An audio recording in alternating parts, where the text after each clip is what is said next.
Fala pessoas, tudo bem? Então hoje nós vamos terminar a nossa fala sobre cariótipos, tá? Especificamente trabalhando situações que envolvam os cariótipos aberrantes estruturais. Mas nunca é demais lembrar, você lembra que o cariótipo representa a apresentação do conjunto de cromossomos de uma determinada espécie. Mais uma vez, nós humanos temos 46 cromossomos organizados em 23 pares, né, herança paterna e materna. Indivíduos do sexo masculino têm um cromossomo X e um cromossomo Y, e um indivíduo do sexo feminino, 2 cromossomos X. Lembra, o último par é o par sexual, os outros 22 pares, no nosso caso, são os cromossomos autossômicos, aqueles não sexuais. Na aula anterior, a gente discutiu sobre alterações ou aberrações cromossômicas numéricas, né? Aquelas que estão relacionadas à alteração do número normal, do número diploide de cromossomos da célula. Tá? Lembra, da célula ou da célula que vai desenvolver o organismo, se for o zigoto. Lembra que eu falei que em algumas situações as mutações elas podem acontecer em células específicas e isso pode resultar na formação de tumores. Bom, aí eu falei para vocês que efetivamente as alterações cromossômicas numéricas elas tendem a ter origem a partir de falhas durante o processo de divisão celular, preferencialmente durante a meiose, né, na formação dos gametas, em que durante a anáfase 1 ou anáfase 2, da meiose 1 ou meiose 2, ocorre a chamada não disjunção, né? A separação cromossômica durante a migração na anáfase ela é incompleta, incorreta, inadequada. Então isso vai resultar na formação de gametas com menos ou mais cromossomos que o normal, certo? E aí a gente viu que de acordo com o impacto desse tipo de não disjunção, você vai ter uma euploidia ou uma aneuploidia. Lembra que a euploidia é quando você tem uma alteração do conjunto completo haploide, né? Então você tem um gameta que tem o dobro de cromossomos. Tá? Então ao invés dele ter n igual a 23, ele vai ter n mais n, então ele vai ter 23 mais 23 cromossomos. E aí na hora que aquela célula 2N fecundar com uma célula N vai resultar no indivíduo triploide, como é o caso da imagem aqui. Tá? As euploidias elas resultam num evento mais raro, né? No nosso caso ela provoca aborto, né? Ou necessidade de interrupção de gravidez, mais raro ainda, tá? Mas é um pouquinho mais comum e recorrente, principalmente na botânica. Tá? Aqui, a não disjunção cromossômica, né, aquela não separação dos cromossomos durante a migração da anáfase, a falha é completa, então todo o conjunto vai para um lado e nada vai para o outro. Tá?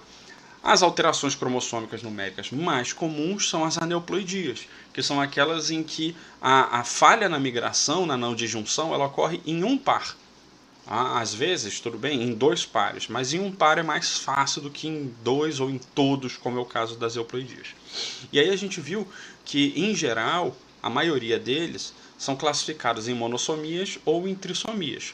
Podem ocorrer as tetrassomias, que é quando o indivíduo 2N mais 2, e podem ocorrer as chamadas nulissomias, que é quando o indivíduo é 2N menos 2, então ele não tem nada de um determinado par, por exemplo.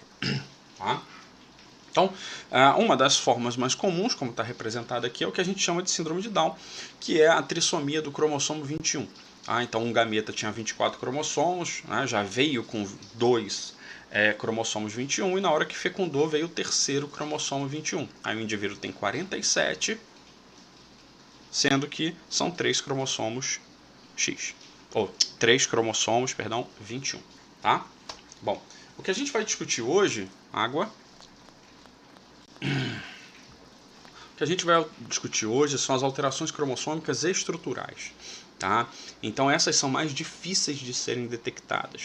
Tá? O pessoal lá da citogenética tem que ter mais atenção na hora em que está fazendo o bandeamento lá de Guinça e analisar os cromossomos vendo parte por parte, né, de acordo com o padrão normal.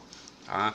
Aqui os indivíduos eles tendem a ter os 46 cromossomos na nossa espécie, é o número de cromossomos daquela espécie dele, tá? Só que com algum tipo de alteração na estrutura de um ou outro cromossomo. Tá? Aqui a gente tem as principais formas de alterações estruturais, tá? E o próprio nome entrega, né, o que ela é. Então você tem duplicação, deleção, translocação, inversão, formação dos isocromossomos e formação dos cromossomos em anel. Então, olha só. O primeiro caso, como o próprio nome diz, a duplicação é aquela situação em que uma parte, lembra, não é o cromossomo inteiro, é uma estrutura do cromossomo, uma parte do cromossomo é duplicada. Então, se você olhar aqui na imagem, tá, você tem um cromossomo qualquer aqui, e esse ponto aqui que ele destacou de rosa e verde, tá, sofreu duplicação. Então lembra, um cromossomo ele tem um conjunto de genes. Então todos aqueles genes rosa e verde aqui, eles foram duplicados, certo? E isso, mesmo que seja só um pedaço de um cromossomo, isso pode impactar um número razoável de genes e isso vai impactar no sujeito. Então, nesse caso aqui, um dos exemplos que a gente tem é uma duplicação de parte do cromossomo 22, que vai chamar da síndrome de olho de gato. Tá? Então, os indivíduos eles têm algumas alterações fenotípicas bem específicas, físicas, tá? Em relação ao formato de olho, formato da orelha, tá? E um leve retardo mental, um retardo de desenvolvimento. Tá? Não se esqueça, como eu falei na aula anterior, tá? A gente está trabalhando alterações em cromossomos. Então, como altera o cromossomo, está alterando não um gene, vários genes. Então, isso tende a ser um comprometimento bem pesado para o desenvolvimento do indivíduo. Por isso que a gente descreve, não resulta numa doença, e sim uma síndrome, tá? Que ela vai apresentar um conjunto de sintomas. Outro exemplo que você tem aqui de deleção, tá, é a síndrome de Cri-du-Chat, tá, que é o chamado miado de gato. Tá? O indivíduo ele tem uma deleção em um dos braços do cromossomo 5.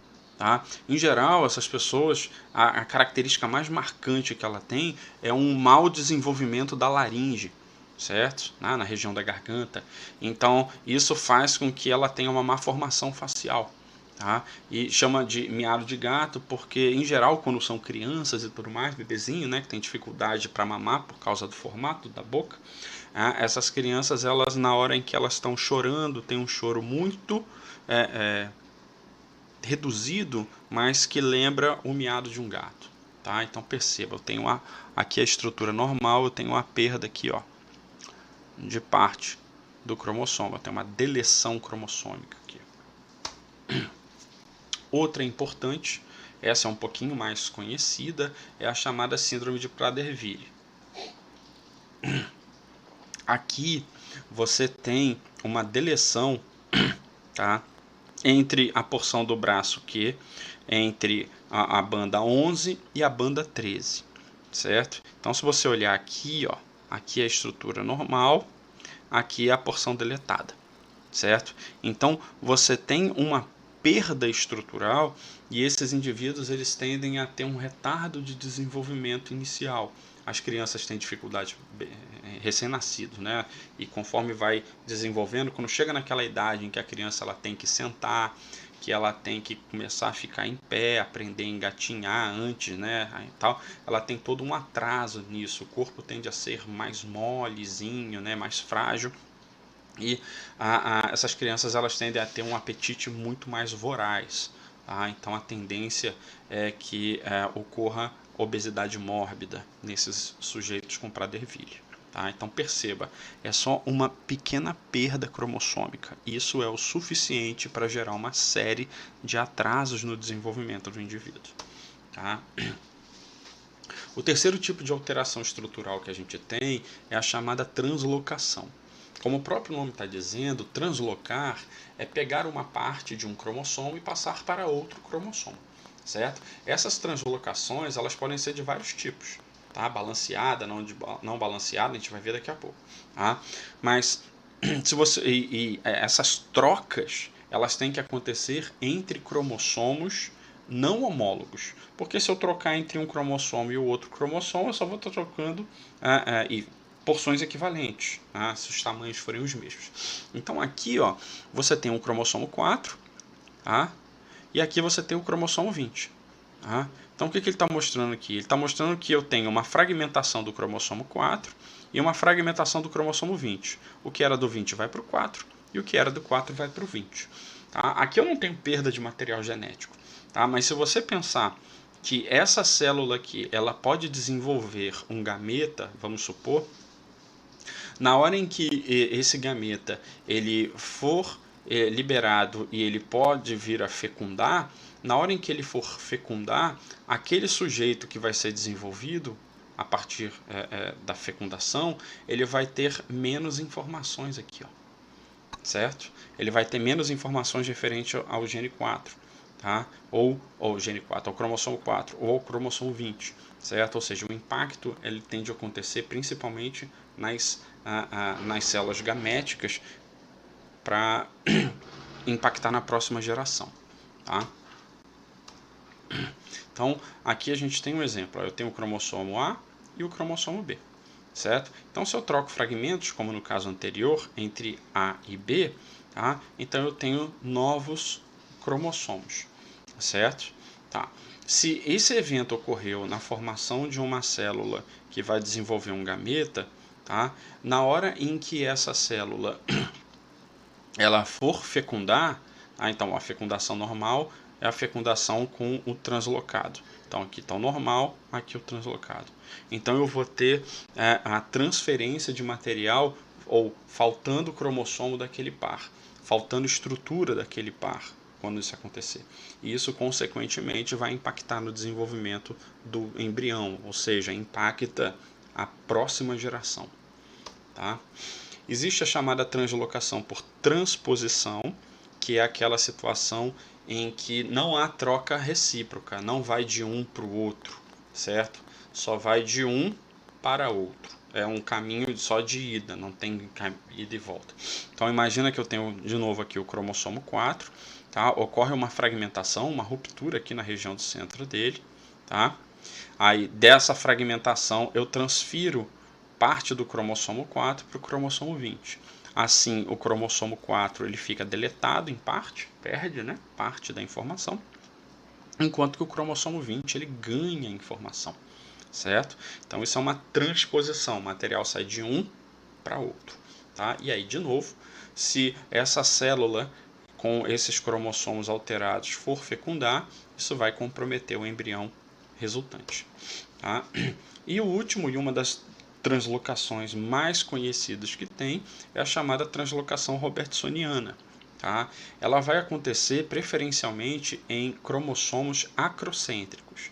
Você lembra que o cromossomo acrocêntrico é aquele que tem um braço muito curto e um braço muito longo, certo? O centrômero está quase na extremidade. Então o que acontece aqui? Ó? Você tem o cromossomo 13 e o cromossomo 14. Tá? Então ocorre uma fragmentação e na região do centrômero de um cromossomo você tem a fusão com o outro cromossomo. Então eu fundo, tá, o 14 com o 13 na região do braço longo, que é o chamado braço Q, certo? As extremidades, ou seja, o braço curto, o braço P, tá, tanto de 13 quanto de 14 vão ser perdidas. Ou seja, eu transformo dois cromossomos em um só cromossomo e ainda perco parte dos cromossomos originais. Ou seja, eu estou perdendo informação, estou perdendo herança. Bom, a próxima forma de alteração estrutural que a gente tem são as chamadas inversões. Tá? Nas inversões você não tem perda nem ganho de material genético, você tem só uma inversão na posição daquelas bandas dos cromossomos naquele cromossomo. Então imagina que eu tenho o cromossomo normal aqui, ó, tá? Esse cromossomo ele sofreu uma fragmentação, tá, em dois pontos, bem aqui, ó, e por alguma razão na hora em que ele se religa com inversão. Perceba, essa parte de cima aqui, ó, e essa parte de baixo aqui, ó, elas invertem de posição. Então o que era no braço longo foi para o braço curto, e o que era do braço curto foi para o braço longo. Então você tem uma inversão, tá? Então isso faz com que você não tenha perda de material genético, tá? Mas em compensação isso vai fazer com que eu tenha um arranjo na molécula de DNA na hora em que ela estiver ativa diferente, e isso vai fazer com que parte do seu funcionamento seja comprometido. A penúltima forma de alteração estrutural que a gente tem são os chamados isocromossomos. Nos isocromossomos, você vai ter que é uma das poucas situações que ocorrem entre as cromátides irmãs. Lembra, cromátides irmãs são cópias idênticas, né, do mesmo cromossomo. Então aqui, ó, eu tenho o cromossomo de origem paterna e aqui eu tenho o de origem materna, eles são idênticos, tá? Então, durante uma separação incorreta de migração, pode acontecer de numa ruptura na região próxima ao centrômero, eu ter a fusão do braço P de um com o braço P do outro e o braço Q de um com o Q de outro. Certo? Então eu formo dois novos cromossomos que são formados por alinhamentos e arranjos de cromossomos com heranças diferentes. Lembra, a gente pode dizer que o roxo aqui ele seria de origem paterna e o rosa de origem materna, e na hora em que eu tenho a fusão e todos têm um braço P e um Q, agora eu tenho dois com braço P e dois com braço Q, certo? Bom, e o último tipo de alteração cromossômica que a gente tem é a alteração cromossômica de formação de cromossomo em anel. Tá? Então, as extremidades dos cromossomos, elas são chamadas de telômeros. Tá? Elas têm toda algumas características muito peculiares que envolvem a proteção contra a perda de material genético. Só que em algumas situações, esses telômeros eles podem sofrer algum tipo de dano, alguma perda de material, certo? Além de você perder material genético, isso pode resultar na formação de uma atração de fusão em que as extremidades elas se fundem. Na hora em que as extremidades se fundem, além da perda de material genético, você fica com um cromossomo em formato de anel, que é totalmente inadequado para o seu funcionamento adequado do material genético que está contido ali. Tá? Bom, então, além das alterações estruturais, existem duas situações muito excepcionais que precisam ser avaliadas. Tá? O primeiro exemplo que a gente tem dessas situações excepcionais é o que a gente chama de mosaicismo.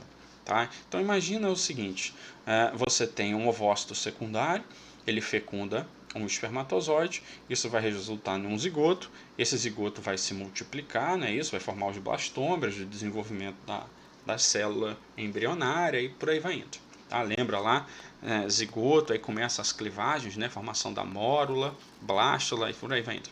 Suponhamos que alguma destas células, nos estágios iniciais, tenha sofrido uma mutação muito relevante. Certo? Durante seu processo de formação ocorreu algum tipo de mutação impactante, relevante. Essa mutação impactante e relevante vai fazer parte daquela linhagem daquela célula. Tá? Então, na hora em que todas as células se multiplicarem, incluindo aquela célula que aqui está representada em roxa, ela vai aumentar a quantidade de células que tem o mesmo componente, né, derivado desse roxo aí do desenho. Tá? Então, você vai ter que na hora que o indivíduo nascer, desenvolver, você vai ter que ele vai ser composto por dois conjuntos de células diferentes a partir de uma mesma fecundação. Por quê? Porque essa mutação ocorreu durante o desenvolvimento embrionário, certo? Então, na hora que o indivíduo nasce, ele nasce com um mosaico celular. Ele vai ter células que têm um tipo de componente genético e outras células que têm outro tipo de componente genético. Então vamos entender aqui, ó.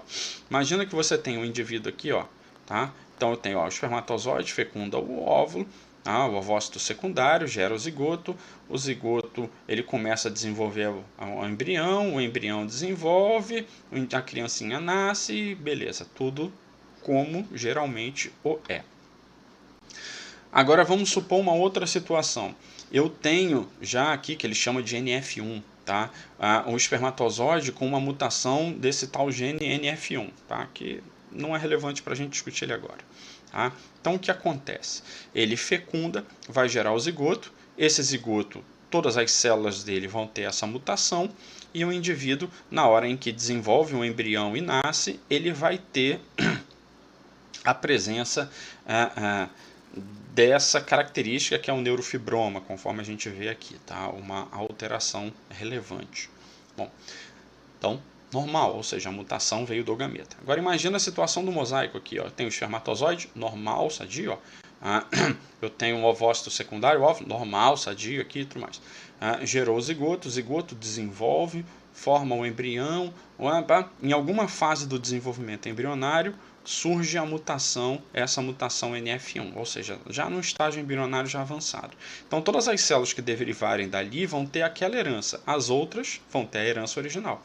E aí na hora em que o sujeito nasce, as células que estão naquela região afetada pela nova mutação no embrião vão ter a presença da mutação. Então o indivíduo ele tem tanto células normais originais quanto células alteradas dessa mutação. Então perceba que aqui, ó, eu tenho um claro sistema de formação de mosaico, tá? Bom, vamos uma água aqui. Um exemplo muito bacana, tá? Que é comum em gatos, é a presença da inativação do cromossomo X. Você lembra que em gatos, assim como em humanos, você tem cromossomo X e Y, XX fêmea, XY macho. Tá? Aí você lembra que como o cromossomo X ele é maior do que o cromossomo Y, parte do cromossomo de um dos cromossomos X é inativado para equalizar, certo? Tá, mas qual é o cromossomo X que vai ser inativado? O que eu herdei do pai ou o que eu herdei da mãe? Tanto faz. Tá? Então o que a gente vê aqui? O indivíduo aqui ele tem no cromossomo X, tá, um alelo de origem materna, que é o chamado azão. Esse alelo azão aqui, ó, ele resulta na coloração da pele laranja. O outro cromossomo X que o sujeito tem aqui é o cromossomo X de origem paterna, que nesse nosso exemplo ele tem um alelo azão linha.